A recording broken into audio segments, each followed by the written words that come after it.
que Deus possa abençoar graciosamente a sua vida nesse tempo, que Deus assim possa seguir na pessoa do Espírito Santo, abençoando o seu coração, abençoando a sua família, abençoando a sua casa, e que nós, como igreja de Cristo, possamos, como assim, pequenos cristos, seguir acompanhando, seguir exatamente dentro daquilo que o autor e consumador da nossa fé nos impulsiona a fazer. Crer, observar a sua palavra, meditar nos seus mandamentos e prosseguir assim para o alvo. Que Deus assim possa falar aos nossos corações graciosamente nesses dias. Prontamente abra sua Bíblia no Salmo de número 80. Nós vamos expor o Salmo de número 80, o versículo 18. Um grande salmo, uma grande palavra de Deus para esses dias, onde que trataremos da Igreja de Deus que se volta para o seu próprio Deus. A Igreja de Deus que em tempos difíceis se volta para o seu próprio Deus, e esse salmo clama e expressa graciosamente princípios que nós vamos passear por eles, princípios que nós tanto necessitamos nesse tempo, e como Igreja de Cristo, princípios que nós devemos nutrir no nosso coração.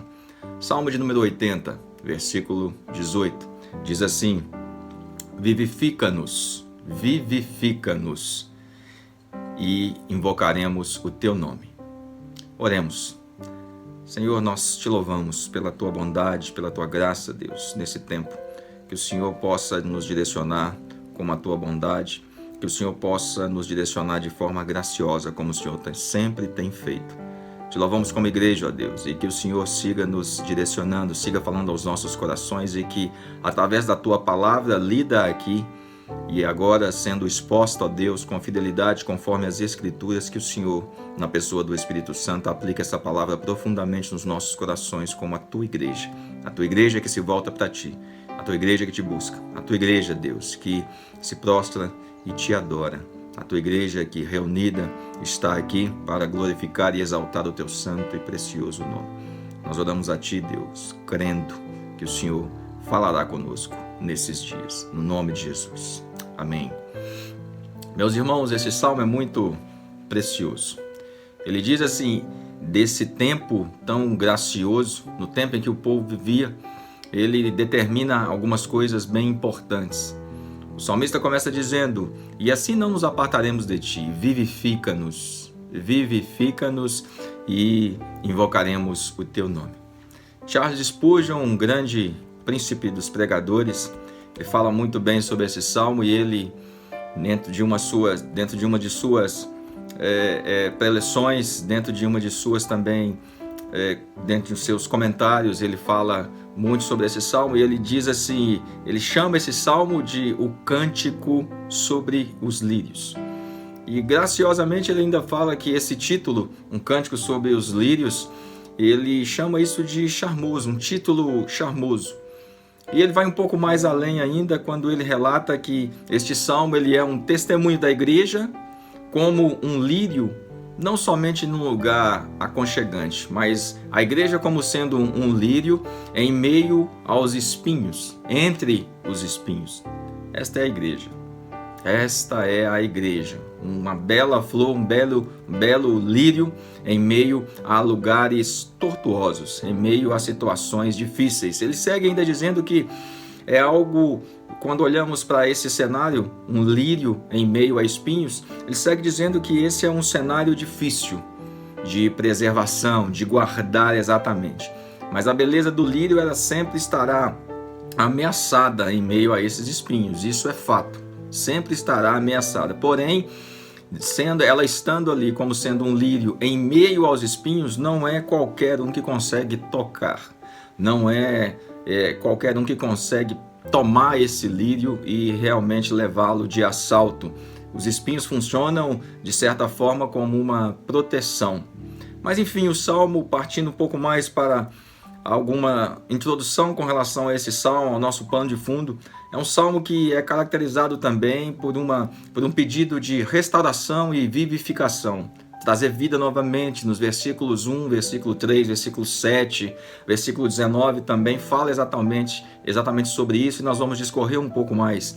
Este salmo ele ainda pertence há um período de grandes provações do lírio da igreja, um salmo que vem de um momento, a um contexto onde que o povo vivia a âmbito nacional, grandes lutas e provações, invasões em cima de invasões, direcionadas e permitidas por Deus a Jerusalém.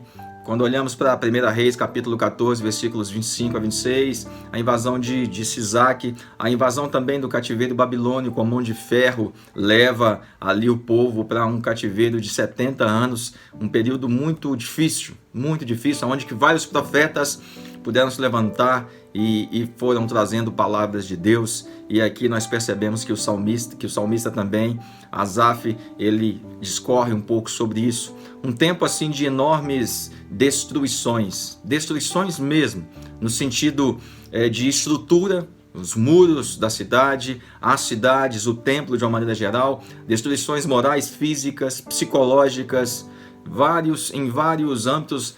O povo de Deus sentia esse tipo de destruição, esse tipo de abandono, tempos assim realmente espinhosos, meus irmãos, tempos realmente espinhosos. E eu gostaria que você, nesse tempo agora, nós chegamos até aqui, que meditasse também, nós como igreja, nesses tempos espinhosos. A igreja segue dessa mesma forma, onde naquele tempo ali o povo de Deus, escolhido por Deus, via-se assim envolto a várias situações difíceis, pedras rochosas e galhos assim, vamos dizer, rígidos, cheios, repletos de espinhos pontiagudos. É isso que a igreja vivia, é isso que o lírio vivia ali, tempos realmente bem difíceis. Nós percebemos então histórias antigas de nossos antepassados que seguem até hoje sendo contadas em nossos dias através da narrativa bíblica. A invasão dos caldeus terminou, a invasão do povo babilônio terminou. 70 anos e o cativeiro findou. O cativeiro se foi, porém, nós percebemos que a igreja de Cristo, ela segue peregrinando nesse mundo. Nós, como igreja, hoje seguimos peregrinando nesse mundo, lutando contra outras, vamos chamar, outras invasões, lutando contra novos cativeiros, novas situações. Não estamos sob o domínio dos chicotes, isso é uma verdade, mas nos vimos também obrigados ao isolamento da presença dos outros, e diante disso a igreja, composta por seres humanos pecadores, ela sente-se às vezes também desamparada, sente-se às vezes como o mesmo lírio em meio aos espinhos que nós percebemos aqui, que Charles Spurgeon coloca também de uma maneira muito clara. A igreja, com seu testemunho, como um lírio bonito, um lírio vistoso, em meio a muitos espinhos. A igreja segue nosso tempo da mesma maneira, meus irmãos. Diante também, então, dos momentos assim que nós passamos, que o povo também de Deus passou ao longo da história da narrativa bíblica, a nossa tendência, assim como aquele povo naquele tempo, é a igreja se esquecer de Deus, se esquecer de que Deus segue amparando o seu povo, que Deus segue providenciando pela sua providência divina várias circunstâncias para as quais nós possamos nos achegar. As histórias e eras, os tempos, as histórias e as eras, elas são diferentes e mudam. Porém, nós temos que entender que nosso Deus, ele segue sendo o mesmo. Ele não muda. Ele não muda. E glória a Deus por isso, porque ele não muda. Ele não muda. E por ele não mudar, nós podemos olhar para textos como esses e no nosso tempo tirar algumas lições, podemos rever algumas coisas que nós precisamos. Deus, através deste salmo que nós lemos, salmo de número 80, até aqui o versículo de número 18 somente, mas nós vamos percorrer os demais versos também. Ele nos leva a crer que ele providencia algumas situações para que possa nos reavivar, mas isso tem um propósito. Ele providencia algumas situações para que o busquemos e assim nós devemos caminhar em nossa vida enquanto crentes. A igreja, como esse lírio em meio aos espinhos, ela deve prosseguir sendo avivada por Deus. E Ele sempre está nos avivando e Ele sempre está nos trazendo vida. E assim, meus irmãos, partamos então para a exposição desse salmo de número 80, versículo de número 18 a princípio, e no seu contexto caminharemos nos demais versos também. E a primeira coisa, vamos tratar 2 pontos específicos no Salmo de número 80, versículo 18. Uma das coisas mais importantes que nós precisamos de ver está exatamente logo no início, na metade desse verso, aliás, que fala sobre reavivamento. É a primeira coisa que nós precisamos de ver. Salmo de número 80, versículo 18, do meio para frente ali, diz assim: vivifica-nos. Vivifica-nos. Guarde isso no seu coração. O quanto nós precisamos disso. O quanto nós, como igreja, nesse tempo, precisamos de ser reavivados por Deus.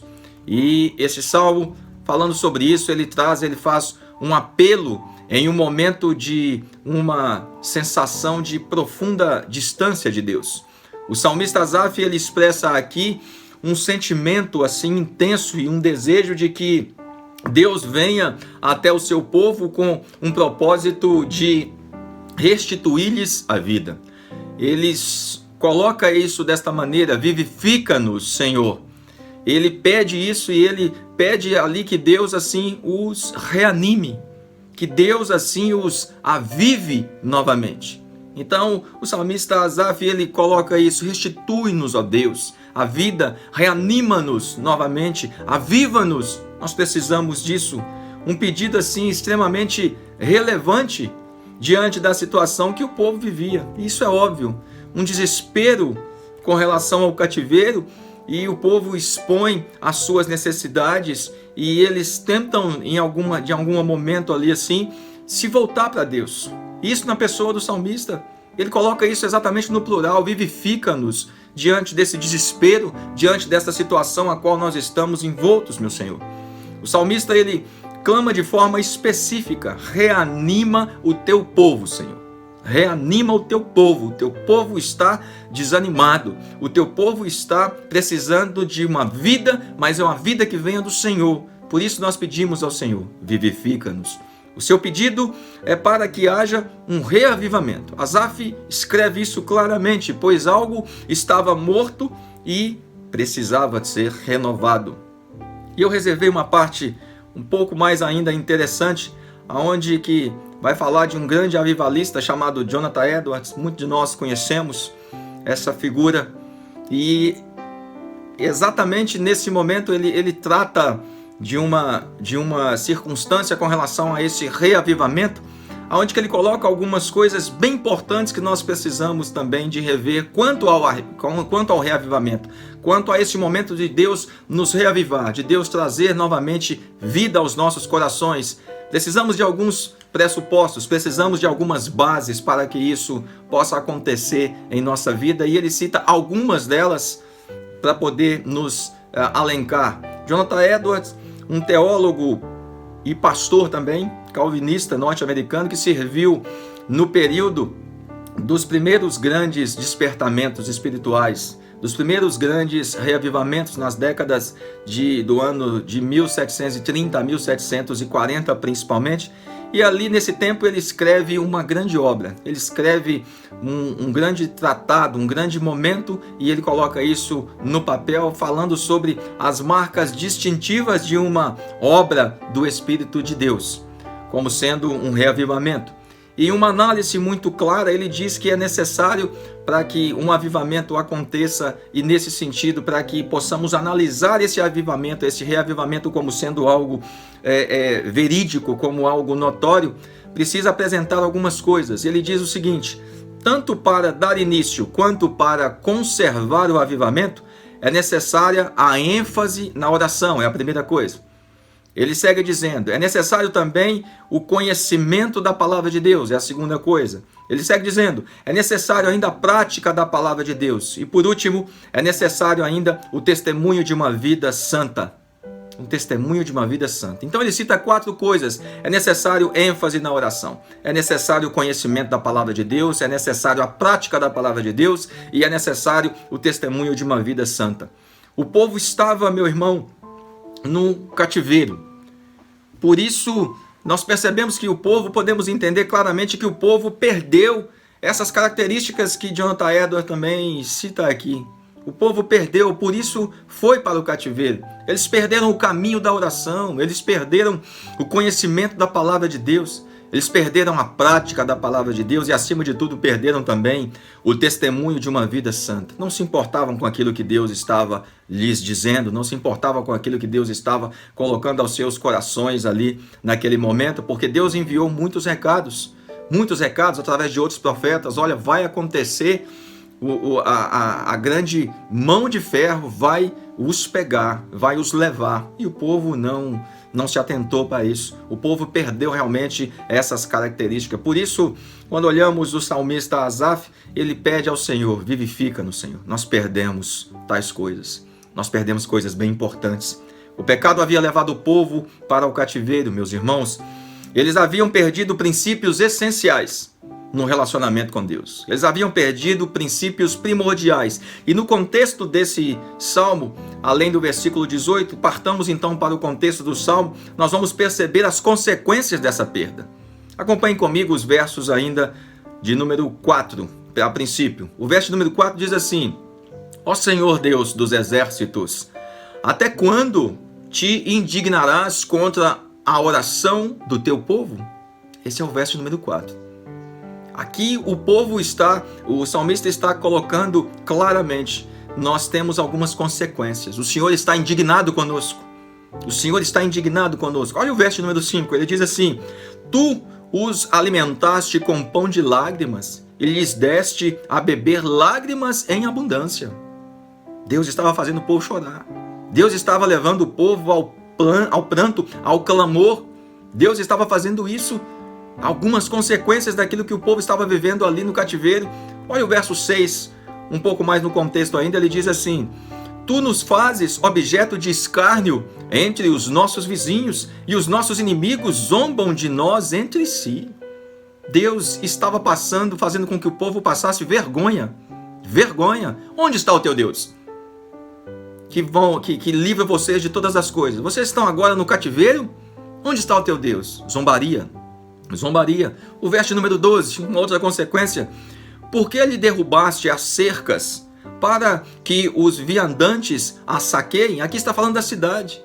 Deus permitiu que os muros fossem derribados, que as portas fossem queimadas, que o templo fosse violado, que os utensílios do templo fossem levados. Outra consequência, e uma das últimas, está no verso 13 também, ele diz assim: O javali da selva a devasta a cidade, e as feras do campo alimentam-se dela. Ou seja, os muros derrubados, todos os assaltantes, todos os animais, todas as feras poderiam entrar, e assim fez. E o salmista coloca: nós estamos sofrendo algumas consequências, Deus, porque nós perdemos o relacionamento com o Senhor. Nós perdemos o relacionamento com o Senhor. Por isso, ó Deus, portanto assim, nós perdemos a beleza da tua face. Vivifica-nos. Vivifica-nos. Ele parte para o verso 18. Vivifica-nos. No contexto ele diz: nós perdemos várias coisas. Nós perdemos várias circunstâncias com o Senhor. Nos rebelamos contra o Senhor. E no verso 18 ele chega depois de tudo isso, de dizer que o Senhor está deixando com que o povo zombe deles, que os muros estão derribados, as portas estão queimadas, as feras estão entrando e se alimentando da cidade, as cercas já não existem mais. Ele diz no verso 18: Então vivifica-nos. Vivifica-nos, Senhor. Como nós precisamos disso, meus irmãos. Já nos versos anteriores também, o salmista relata uma situação bem característica também, o porquê de buscar a Deus para que os vivifique. Vivifica-nos, Senhor, porque o Senhor é alguém que pode nos livrar. E isso ele fala no verso de número 1. Acompanhe também o contexto, que ele diz assim, o verso de número 1 do capítulo 80. Ele vai dizer aqui, por que nós devemos buscar o Senhor? Por que nós devemos pedir o Senhor que nos vivifique? O verso de número 1 ele diz assim: Ó pastor de Israel, dá ouvidos, tu que guias a José como a um rebanho, que estás entronizado sobre os querubins, resplandece. Nós devemos buscar ao Senhor, e Asaf diz isso ali, porque o Senhor é o nosso pastor, porque o Senhor é aquele que nos conduz, é aquele que conduziu José, é aquele que conduz o teu povo. É aquele que nos conduz a pastos verdejantes. O verso de número 18, ele vai dizer, por que nós devemos buscar ao Senhor? e não há outro. Ele diz no verso de número 8 agora: trouxeste do Egito uma videira. O Senhor tirou o povo do Egito. Trouxeste do Egito uma videira, lançaste fora as nações e plantaste essa videira que o Senhor tirou do Egito, um determinado lugar na terra de Canaã, e essa videira floresceu. Por isso nós devemos buscar o Senhor. Por isso então ele chega um pouco mais ainda à frente, no verso de número 9, ele diz: por que nós devemos pedir ao Senhor que nos vivifique? Ele diz assim: preparas-te um lugar. E o Senhor deitou as profundas raízes ali naquele lugar dessa videira e encheu a terra. O Senhor preparou um lugar, plantou essa videira em si enraizou e essa videira encheu a terra. O teu povo se multiplicou. O teu povo foi engrandecido pelo Senhor, pela tua boa mão foi conduzido, por isso que nós devemos buscar ao Senhor. Asaf diz aqui, o verso de número 10 ainda ele diz: por que nós devemos buscar ao Senhor? Os montes cobriram-se com a sua sombra, com a sombra dessa videira, com a sombra do povo de Deus, e os cedros de Deus com os seus ramos. Assim o Senhor tem feito ao povo ao longo do tempo. O verso de número 11 ele ainda vai mais além, ele diz: por que nós devemos buscar ao Senhor para que nos vivifique? Por quê? Porque ela estendeu, a videira, ela estendeu a sua romagem até o mar e os seus rebentos até o rio. Essa é a videira que foi direcionada pelo Senhor. E no verso de número 15, por fim, no contexto, ele ainda diz por que nós devemos buscar ao Senhor. Ele diz: a videira que a tua mão, que a tua destra plantou, e o sarmento que fortificaste para ti. Porque o Senhor com a tua mão plantou. O Senhor é que fez dar o crescimento. O Senhor é que exatamente regou essa videira. O Senhor é que fez essa videira florescer. Então, Senhor, porque o Senhor é quem é, Asaf diz: vivifica-nos. Porque o Senhor é o Todo-Poderoso, porque o Senhor é o grande eu sou, vivifica-nos. Vivifica-nos. Meus queridos irmãos, diante desse primeiro ponto, nós devemos pensar em algumas coisas. Neste contexto, nós já temos aqui os registros de que algo havia se perdido. Algo havia se perdido. Por isso o povo clamava no Salmo 80, versículo 18, por vivificação, por reavivamento, para que Deus trouxesse a eles vida. Por isso eles clamam: vivifica-nos. Por isso o salmista determina ali com a sua fala: vivifica-nos, Senhor. Vivifica-nos. Precisamos do Senhor. E uma outra coisa muito importante ainda é que o salmista, meus queridos irmãos, ele pede reavivamento não só para ele, não de maneira individual, mas ele coloca isso no plural, de uma maneira coletiva. O fato então fica claro que a perda foi coletiva. O povo, como o povo de Deus, perdeu muitas coisas.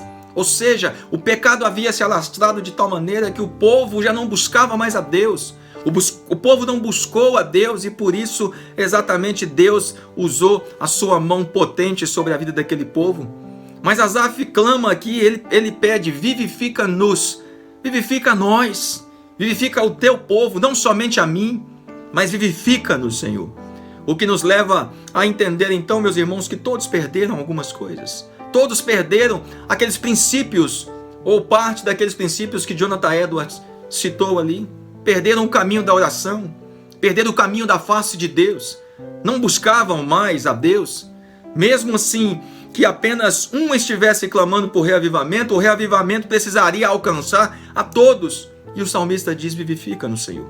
A condição do pedido, do clamor ali do salmista Asaf é pelo corpo.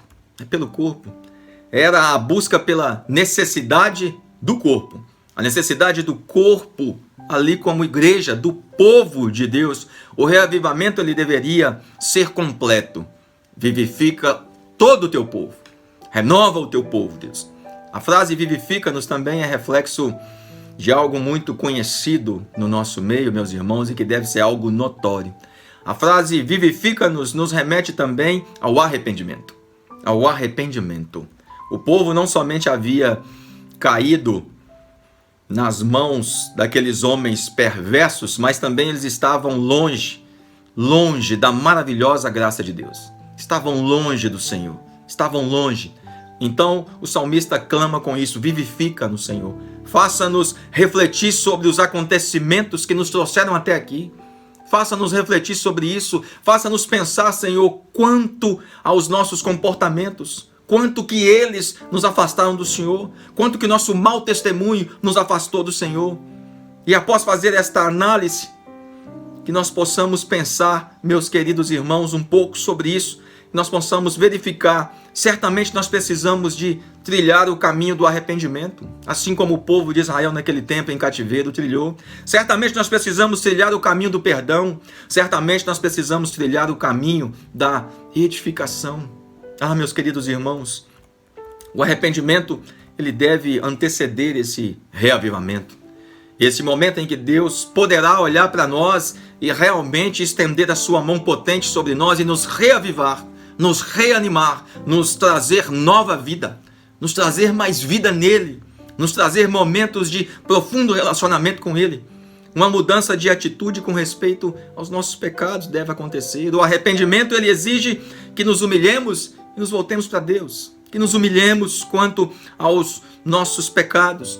Quando nos voltamos para Deus arrependidos, Deus nos ajuda a ver a nós mesmos como nós realmente somos. E às vezes nós não gostamos disso, porque às vezes vai expor situações difíceis na nossa vida. E a maioria das vezes isso é constrangedor, mas é necessário. É cirúrgico, mas é necessário. O arrependimento, ele trata diretamente as questões do reavivamento. Diretamente. O arrependimento para a igreja de Cristo, reavivamento para a nós enquanto igreja de Cristo. Um reavivamento de arrependimento, um reavivamento que traga o arrependimento, um avivamento que traga exatamente as questões que nós tanto precisamos de nos voltar para Deus. E eu pergunto algumas coisas, meus irmãos, e fiz essas perguntas também para mim, enquanto preparava esse sermão. Será que como igreja nós perdemos alguns princípios? Será que como igreja, um momento de reflexão aqui, será que enquanto igreja nós perdemos alguns princípios? Talvez alguns daqueles princípios que Jonathan Edwards citou em 1730? Será que nós perdemos o caminho da oração?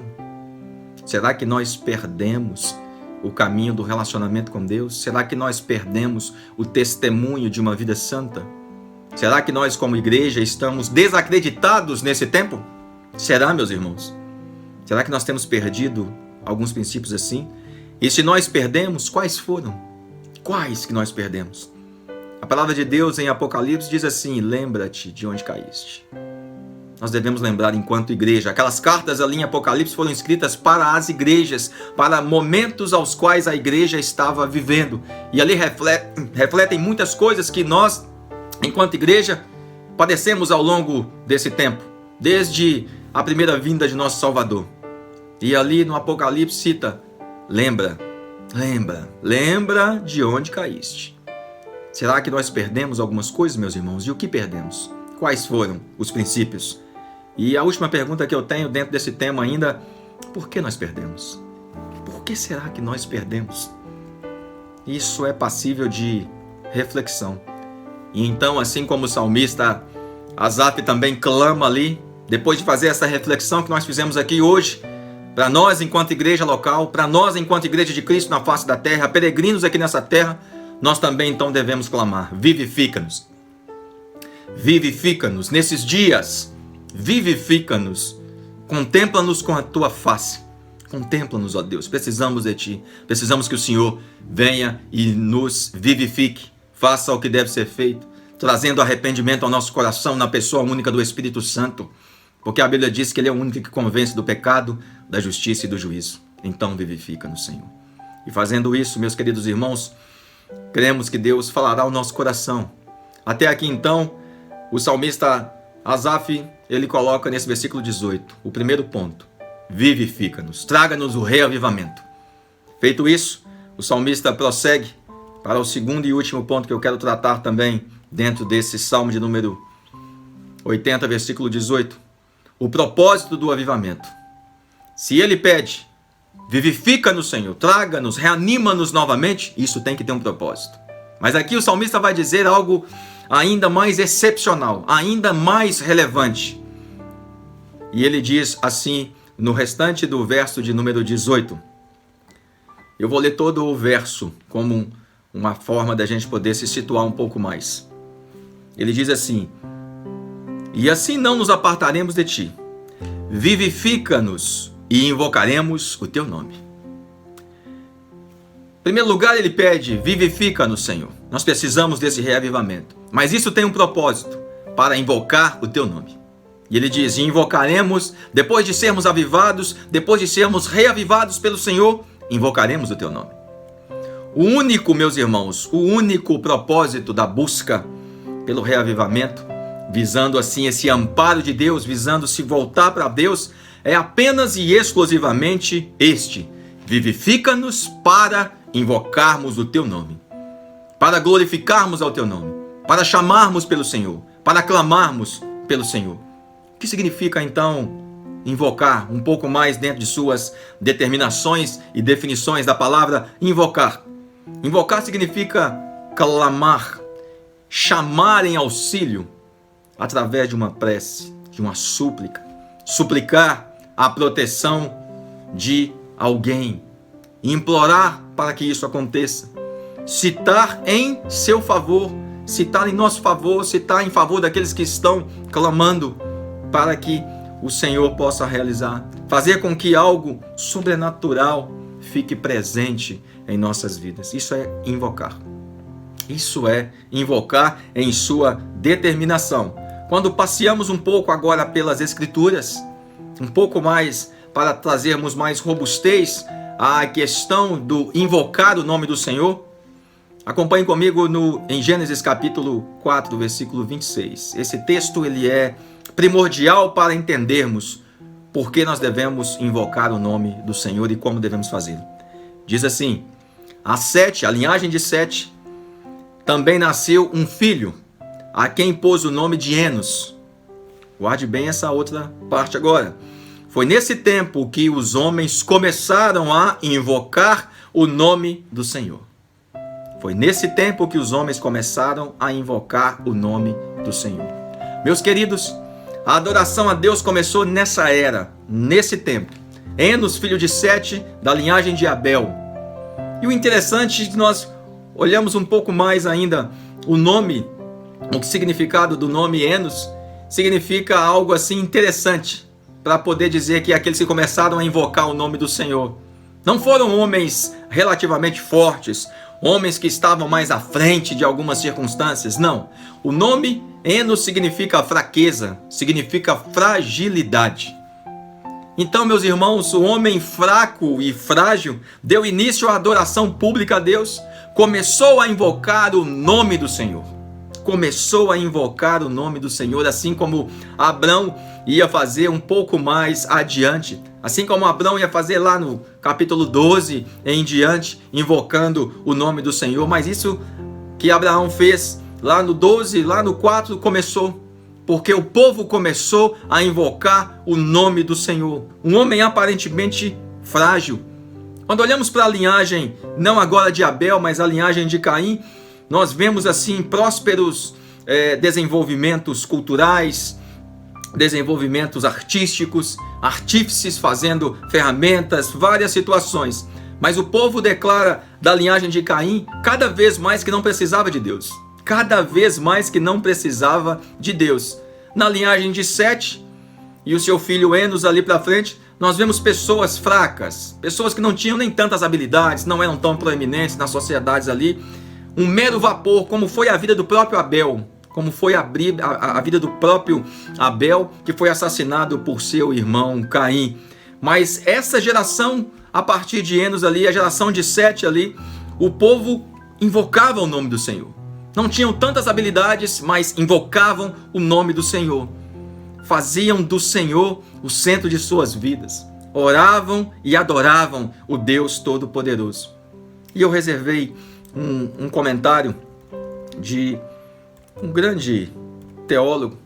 O nome dele é Ken Mateus. Ele diz o seguinte: o primogênito de Caim e seus descendentes não são os primeiros das cidades e das artes civilizadas, mas o primogênito de Sete e seus descendentes são os pioneiros na adoração. Meus queridos irmãos, isso é algo primordial. Foi uma experiência que nunca mais foi esquecida e não deveria mesmo ser esquecida. Os homens começaram a invocar o nome do Senhor, o Deus Todo-Poderoso, o Jeová, o Deus da aliança, a partir da linhagem de Sete, o seu filho Enos. Enos, ele se destacou na linhagem de Sete e deu início exatamente à oração pública e à adoração pública espiritual. Algo muito especial. Ou seja, nela se usava o inefável nome de Deus. Nela o povo invocava o nome do eterno Deus. Invocavam o nome do Senhor. Através dos descendentes de Sete havia exatamente uma esperança para dias melhores através da invocação do nome do Senhor, principalmente em público. A partir daqui o povo de Deus se reunia para adorá-lo, para adorar e bendizer o nome de nosso Senhor. A intenção, na verdade, de invocar o nome do Senhor provém do testemunho público de dependência absoluta somente em Deus. Senhor, estamos em circunstâncias difíceis, então invocaremos o teu nome. Invocaremos no plural, de maneira coletiva, junto com a comunidade. Nós devemos então invocar o teu nome, para que toda a terra veja que nós invocamos o nome do Senhor. O salmista registra que o Senhor, se ele quisesse, ele poderia vivificar o seu povo no Salmo 80 que nós vimos agora, para que este povo, depois de vivificado, pudesse invocar o nome do Senhor, pudesse ainda exercer mais esse papel de dependência. Senhor, estávamos no cativeiro, fomos levados para o cativeiro, o Senhor nos sustentou ali, o Senhor está agora nos tirando do cativeiro, por isso vivifica-nos a nós, para que assim possamos ainda ser mais dependentes do Senhor, e assim invocaremos o nome do Senhor. Vivifica-nos e invocaremos assim o teu nome. Meus queridos irmãos, o reavivamento não era e não é e nunca foi para benefícios dos homens, e sim para a glória de Deus. Para a glória de Deus. Vivifica-nos a nós, Senhor, para que assim possamos glorificar ainda mais o teu nome. Não tem nenhum outro propósito. Não é para fazer nenhuma outra estripulia. Não é para poder aparecer. Não é para dizer que sou espiritual. Deus me vivificou. Deus trouxe vida ao meu momento de tribulação. E a gente ficar somente desta maneira, ficar somente rodeado desse momento em que Deus nos vivificou, e esquecermos às vezes de que toda honra, toda glória seja dada ao nome do nosso Senhor. Por isso que nós devemos pedir a Deus que sim, vivifica-nos para com o propósito único e absoluto, glorificar ao teu santo e precioso nome, Senhor. É isso que nós devemos fazer, meus irmãos, como igreja. É esse que é o propósito. Meus queridos, nós temos que perceber algumas coisas. É tempo assim oportuno para invocar o nome do Senhor, querida igreja. Para você que me ouve nesse momento, onde quer que você esteja, é tempo oportuno para invocarmos o nome do Senhor. Clamar por seu auxílio, clamar pela sua presença santa nesse tempo assim inóspito, nesse tempo difícil, nesse tempo de trevas. O caos à nossa volta exige que façamos isso ainda mais, ainda mais. O salmista, meus irmãos, Asaf, ele em seu tempo, ele registrou essa mensagem através da vida de um homem fraco chamado Enos. O nome do Senhor começou a ser invocado. Nada disso mudou, meus irmãos. Nada disso mudou. Deus continua levantando o seu povo para que o invoquem. Deus continua usando fracos para confundir fortes. Deus continua usando aquele que não é para confundir aquele que pensa que é. Deus continua usando o seu povo fraco para poder invocar o seu nome, para poder glorificar o seu nome, para poder levar o testemunho de uma igreja que não se dobra, uma igreja que está com os seus joelhos dobrados, mas a sua vida está diante de Deus, uma igreja que não retrocede, uma igreja que mesmo com os seus portões fechados, ela segue viva, militante, vivificada no Senhor, uma igreja que segue mesmo com seus portões de templos físicos fechados, ela segue com seu coração aberto diante da face do nosso Deus.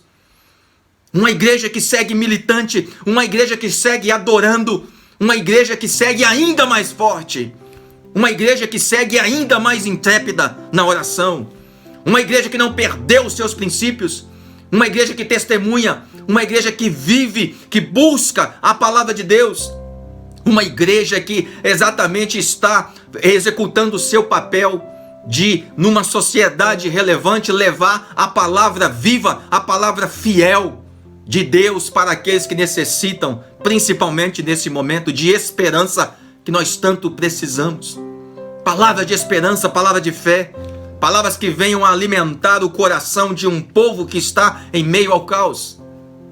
Por isso que nós devemos, como igreja, invocar o nome do Senhor, porque Deus continua usando a sua igreja. Deus continua te usando, meu irmão. Este é o propósito da busca por reavivamento. Invocar o nome do nosso Senhor como igreja. Esse é o único propósito. Eu concluo, meus irmãos, com o início do verso de número 18, onde que ele diz assim: e assim não nos apartaremos de ti.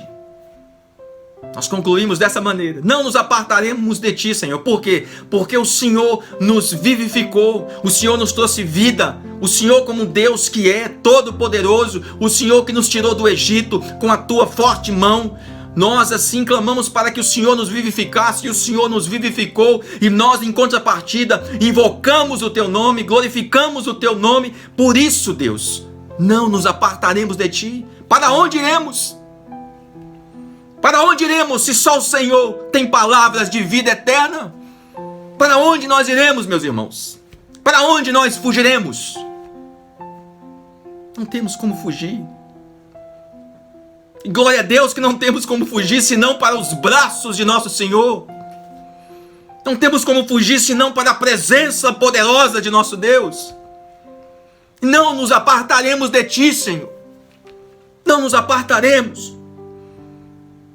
Continuaremos firmes com o Senhor, principalmente em meio ao caos, em meio a um momento em que a igreja do Senhor precisa de exercer o seu papel como igreja. Uma igreja que outrora, em tempos mais brandos, em tempos de maior conforto, aonde que não tínhamos o que nós estamos vivendo agora. Uma igreja que se unia, que se glorificava ao Senhor, que podia se aglomerar. Então agora não podemos mais fazer isso, pelo menos por enquanto, meus irmãos. Então é agora que nós devemos olhar para o cativeiro que nós estamos vivendo e nos voltarmos para Deus, pedindo a Ele que assim vivifica a nossa vida, Senhor, para que invoquemos o Teu nome, porque nós, Senhor, não nos apartaremos de Ti. Não nos apartaremos de Ti, Senhor. Não negociaremos a nossa fé. Não, Senhor, nós não negociaremos a nossa fé. Se a nossa fé está fraca, meus irmãos, nós devemos pedir a Deus que coloque mais fé no nosso coração nesses dias. Mas não nos apartaremos de Ti. Não nos apartaremos de Ti. A igreja de Deus, meus irmãos, ela se volta para Deus e não se aparta dele quando, em primeiro lugar, quando faz um apelo sincero por avivamento. Vivifica no Senhor, recuperando em nossas vidas, ó Deus. Vivifica a nossa vida, recuperando aquilo que Jonathan Edwards escreveu em 1730. Recupera em nós, Senhor, o caminho da oração. Recupera em nós com sinceridade, Senhor, o conhecimento da Tua palavra. Buscar a verdadeira palavra de Deus, meus irmãos, nesse tempo. Pare de buscar fábulas. Pare de buscar milagres aqui e ali. Pare de buscar falsos mestres, falsos profetas. Busque o conhecimento da palavra de Deus. Deus, que o Senhor possa vivificar a nossa vida, recuperando em nós a prática da Tua palavra. A prática da Tua palavra. Não somente sejais ouvintes da palavra de Deus, mas praticantes da Sua palavra. Praticar a palavra de Deus. E acima de tudo, Deus, vivifica-nos, recuperando em nós, Senhor, o testemunho de uma vida santa. Vivifica-nos, ó Deus. É assim, meus irmãos, que o reavivamento, ele pode nos alcançar. E a outra coisa, quando este avivamento nos alcançar, ele terá um único propósito: glorificar o nome do Senhor. Não se esqueça disso. Nenhum outro propósito deve se sobrepor a este. Nenhum outro nome deve ser invocado. Nenhum outro nome deve ser invocado. Porque o Senhor, Ele é o nosso Deus. Porque o Senhor, Ele deve ser a nossa única fonte. Porque Ele é quem Ele é. E por isso nós o buscamos. Somente o Seu nome deve ser adorado. Vivifica-nos para que assim invoquemos o Teu nome. E eu tenho duas aplicações para finalizarmos essa exposição nesse tempo, meus irmãos. E a primeira delas é: O avivamento é uma obra soberana, da livre vontade de Deus, de maneira extraordinária. Ele não vai fazer isso todo dia. É conforme Ele quer. Não existe uma massa de bolo, uma receita para poder fazer isso. Nós devemos sim nos voltar a esses princípios de buscar a palavra de Deus, de buscar a face de Deus, o conhecimento de Deus, através da oração, através de um bom testemunho. Mas é conforme a livre vontade de Deus. E é uma obra extraordinária do Espírito Santo. A forma é extraordinária, sim. Porém, nós somos autorizados a clamar. Vivifica no Senhor. Vivifica. Não deixe de clamar por isso. Não deixe de clamar por isso. Essa é a primeira aplicação. A segunda é, o avivamento ele vem de Deus para a sua igreja e resgata para ele através da obra do Espírito Santo. Deus coloca o reavivamento em nossos corações, nos reaviva, nos vivifica, nos reedifica, para que nós invoquemos o nome dele, ou seja, aí a igreja se volta para Deus. O caminho, meus irmãos, para viver dias mais frutíferos como igreja, está dentro de cada um de nós, Espírito Santo.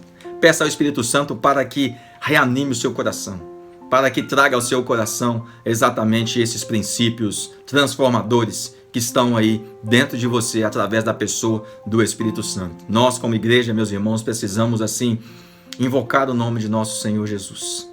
Isso através da adoração, através da palavra, através do Espírito Santo que vive dentro de cada um de nós. Que Deus assim abençoe a sua vida. Que Deus assim siga falando ao seu coração, reanimando o seu coração. Como igreja, peça a Deus, vivifica-nos, Senhor.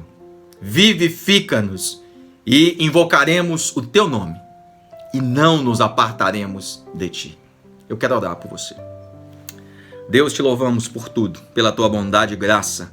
Que o Senhor, ó Deus, possa com a tua palavra inundar os lares nesse momento. Que o Senhor possa com a tua palavra inundar aqueles corações, ó Deus, que estão de certa maneira um tanto quanto desanimados, um tanto quanto fragilizados, um tanto quanto, ó Deus, diante das situações que têm padecido nesses últimos tempos, ó Deus, amargurados, chateados, tristes, ó Deus, diante do cativeiro que alguns de nossos amados irmãos ainda estão vivendo, daqueles que estão nos ouvindo, estão vivendo talvez um certo cativeiro. Que o Senhor, ó Deus, possa fazer com que a tua palavra inunde esses corações. Vivifica-os, ó Deus. Vivifica-os para que eles possam assim invocar o teu nome, para que eles possam, ó Deus, jamais se apartarem de ti. Que o Senhor, ó Deus, possa fazer com que essa palavra inunde esses corações. Que essa palavra vá de encontro a esses corações graciosamente, poderosamente. Que o teu Espírito Santo realize a obra tremenda que precisa de realizar através da tua palavra, viva e eficaz sobre os nossos corações. Te louvamos muito nesse tempo, ó Deus, e que a tua igreja seja vivificada pelo Senhor, avivada pelo Senhor. Que a tua igreja siga invocando o teu nome, que a tua igreja siga exercendo o papel que ela deve exercer na face da terra, como luz e como sal, para poder testemunhar do teu amor aqui na face da terra. Te louvamos muito por isso, ó Deus, e que o Senhor possa falar profundamente ao coração dos ouvintes nesse momento, que o Senhor siga abençoando as suas famílias, com as suas necessidades, com as situações que precisam de ser transformadas, com aquilo que deve ser extirpado, com aquilo que deve ser confortado e consolado na pessoa do Espírito Santo. Louvado e agradecido seja o teu nome. Nós louvamos a ti por esse momento, no nome santo de Jesus, o teu Filho. Amém e amém. Que Deus assim abençoe a sua vida. Que Deus siga falando ao seu coração assim com intrepidez, com ousadia, através da palavra dele. Que a sua casa esteja guardada pelo poder do Espírito Santo de Deus. Que a tua vida esteja guardada pelo poder do Espírito Santo de Deus, o direcionando, trazendo palavras sábias sobre o seu coração, para as decisões que precisam de ser tomadas. No nome de Jesus, que você fique em paz, que a sua casa fique em paz, que a boa e potente mão do Senhor seja sobre a sua casa, sobre a sua família, sobre a sua vida. No nome de Jesus, amém. Que Deus assim os abençoe, meus irmãos.